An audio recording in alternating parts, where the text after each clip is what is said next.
নমস্কার বন্ধুরা, শ্রাবণী রান্নাঘরে আপনাদের সবাইকে স্বাগত জানিয়ে আমি আবারও একটা রান্নার ভিডিও নিয়ে আপনাদের সামনে চলে এসেছি। আজকের আমি আপনাদের পনির দিয়ে একটা অসাধারণ রেসিপি বানিয়ে দেখাবো। আশা করি আপনাদের ভালো লাগবে। তার জন্য কিন্তু আমার পুরো ভিডিওটা আপনাদের দেখতে হবে। তাহলে চলুন এই পনির দিয়ে আমি আজকের কি বানাই সেটা আপনারা একবার দেখে নিন। পনিরের এই রেসিপিটি বানানোর জন্য প্রথমে আমি এখানে গ্যাসটা অন করে একটা কড়া বসিয়ে দিয়েছি। কড়ার মধ্যে দিয়েছি প্রায় 3 চামচের মতো সর্ষের তেল। তেলটা আমি গরম করে নিয়েছি। আমি কিন্তু এখানে রান্নাটা সর্ষের তেলে করছি, আপনারা চাইলে কিন্তু এটা সাদা তেলেও করতে পারেন, সেটাও কিন্তু খেতে ভীষণ ভালো লাগবে। এবারে আমি পনিরগুলোকে এখানে ছোট ছোট টুকরো করে রেখেছি। সেই পনিরগুলো প্রথমে আমি তেলের মধ্যে দিয়ে একটু হালকা করে ভেজে নেব। খুব বেশি কিন্তু পনিরটা ভাজবো না, পনির খুব বেশি ভাজলে শক্ত হয়ে যাবে, তাই এটা আমি একটু উল্টে পাল্টে হালকা করে ভেজে নেব। পনিরগুলো আমার এখানে হালকা করে ভাজা হয়ে গেছে।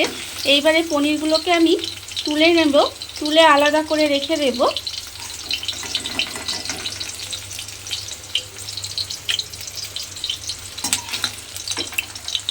পনিরগুলো আমি এখানে আলাদা করে তুলে রেখে দিয়েছি। এইবারে আমি ওই তেলের মধ্যে দিয়ে দেব আলুগুলো আমি এখানে একটু ছোট ছোট করে টুকরো করে নিয়েছি। দেখুন, খুব বেশি কিন্তু ছোট ছোট করিনি, এইভাবে একটু ছোট করে টুকরো করে নিয়েছি। এবার আলুগুলোকে তেলের মধ্যে দিয়ে আলুগুলো কিন্তু আমার একটু লাল করে ভেজে নিতে হবে। আলুগুলো আমার এখানে লাল করে ভাজা হয়ে গেছে। এইবারে আমি আলুগুলোকে তুলে আলাদা করে রেখে দেব। ভাজা আলুগুলোকে আমি আলাদা করে তুলে রেখে দিয়েছি। এবারে একটা মশলা বানিয়ে নেব। তার জন্য আমি দেব এখানে টমেটো, একটা একদম ছোট্ট সাইজের টমেটো আমি দিয়েছি। আর দেব আমি অল্প একটু আদা কুচি, আর আমি দেব এখানে একটা কাঁচা লঙ্কা, আর দেব 4-5টা মতো কাজু বাদাম। দিয়ে আমি এর মধ্যে অল্প একটু জল দেব, দিয়ে একটা পেস্ট বানিয়ে নেব। মশলাটা আমি এখানে রেডি করে নিয়েছি। আর অন্যদিকে আমি ওই তেলের মধ্যে এবার রান্নাটা করব। তেলের মধ্যে প্রথমে দেব 2টো তেজপাতা, আর দেব আমি এর মধ্যে অল্প একটু গোটা গরম মশলা। গোটা গরম মশলার মধ্যে আছে দারচিনি, ছোটো এলাচ আর লবঙ্গ। এবারে তেজপাতা আর গোটা গরম মশলাটা একটু তেলের মধ্যে নেড়েচেড়ে নিয়েছি। এবারে আমি দিয়ে দেব যে মশলাটা আমি এখানে বানিয়ে রেখেছিলাম, সেই মশলাটা আমি তেলের মধ্যে দিয়ে দেব। মশলাটা আমি তেলের মধ্যে দিয়ে দিয়েছি। এবার মশলাটা খুব ভালোভাবে একটু কষিয়ে নেব।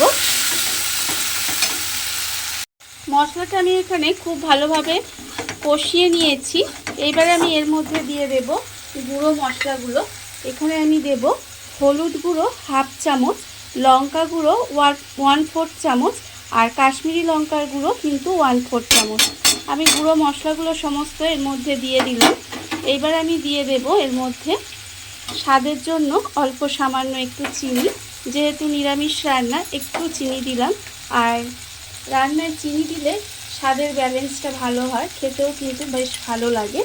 এইবার আমি দিয়ে দেব এর মধ্যে আন্দাজ মতো একটু নুন। আন্দাজ মতো নুন দিয়ে দিলাম। দিয়ে এবারে মশলাগুলো আমি আবারও একটু খুব ভালোভাবে কষিয়ে নেব। আর এই সময় আমি এর মধ্যে অল্প একটু মিক্সি ধোয়া জল দিলাম। দিয়ে এবারে খুব ভালোভাবে মশলাটা প্রথমে কষিয়ে নিতে হবে। যতক্ষণ না তেলটা ছেড়ে যায় ততক্ষণ এইভাবে আমি একটু কষিয়ে নেব। মশলাটা আমার এখানে ভালোভাবে কষানো হয়ে গেছে। মশলাটা থেকে কিন্তু তেলও ছেড়ে দিয়েছে, আপনারা দেখতেই পাচ্ছেন। এইবারে আমি এর মধ্যে দিয়ে দেব ভাজা আলুগুলো। এখানে যে আলুগুলো আমি ভেজে তুলে রেখেছিলাম, সেই আলুগুলো আমি এর মধ্যে দিয়ে দিলাম। দিয়ে এবার আলুর সঙ্গে মশলাটা খুব ভালোভাবে একটু কষিয়ে নিতে হবে। আলুর সঙ্গে মশলাটা আমি এখানে খুব ভালোভাবে কষিয়ে নিয়েছি। এবারে আমি এর মধ্যে দিয়ে দেব জল। এখানে আমি উষ্ণ গরম জল দেব, আর খুব বেশি কিন্তু জল দেব না। আলুটা সেদ্ধ হওয়ার মতো অল্প জল দিলাম। দিয়ে গ্যাসটা কমিয়ে ঢাকা দিয়ে একটু রান্না হতে দিতে হবে, যতক্ষণ না আলুটা সেদ্ধ হয়ে যায়। ঢাকা দিয়ে আমি কিছুক্ষণ এইভাবে রান্না হতে দিয়েছিলাম। দেখুন আলুটা কিন্তু আমার খুব ভালোভাবে সেদ্ধ হয়ে গেছে। এইবারে আমি এর মধ্যে দিয়ে দেব যে পনিরগুলো আমি এখানে ভেজে রেখেছিলাম, সেই পনিরগুলো কিন্তু আমি এখানে সব দিয়ে দেব।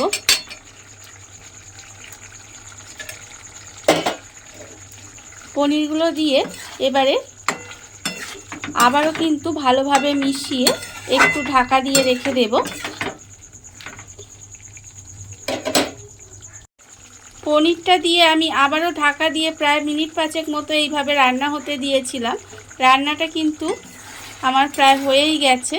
দেখুন এটা কিন্তু খুব জুস থাকবে না, এরকম একটু মাখা মাখাই হবে। এবারে আমি নামানোর আগে অল্প সামান্য একটু গরম মশলা গুঁড়ো দিয়ে দিলাম।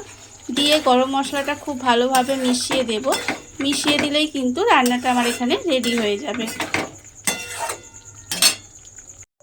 দেখুন বন্ধুরা, বাড়িতে থাকা কত অল্প উপকরণ দিয়ে কত অল্প সময় কত সুন্দর একটা পনিরের রেসিপি তৈরি হয়ে গেছে। আপনারা দেখতেই পেলেন। এটা কিন্তু আপনারা রুটি, লুচি, পরোটা যে কোনো কিছুর সাথেই খেতে পারেন, তাহলে দেখবেন খেতে ভীষণ ভালো লাগে।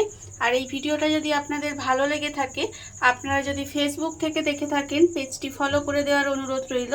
আর যদি ইউটিউব থেকে দেখে থাকেন চ্যানেলটি সাবস্ক্রাইব করে নেওয়ার অনুরোধ রইল। তাহলে চলুন ভিডিওটা আমি এখানেই শেষ করছি। আপনারা সবাই ভালো থাকবেন, সুস্থ থাকবেন। আবারও হাজির হব নতুন কোনো রান্না নিয়ে।